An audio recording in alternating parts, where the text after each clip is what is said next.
How to report an issue with Klarna. Got a problem with an order? This guide shows you how you can report an issue with Klarna so you can get it resolved.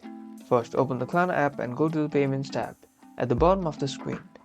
Find the order that you're having an issue with and tap on it. This is typically done when you've received a faulty or incorrect item. Since you don't have any access to the order right now, please follow the rest of the steps yourself. On the orders page, look for the Report a Problem option and tap on it.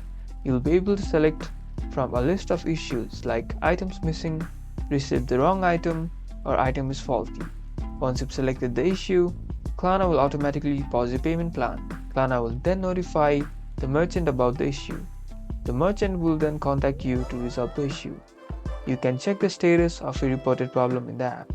It is a great way to get help for the problem that you're facing. You now know how to report an issue with Klarna. Get ready to get your issues resolved. Like and subscribe for more financial tips.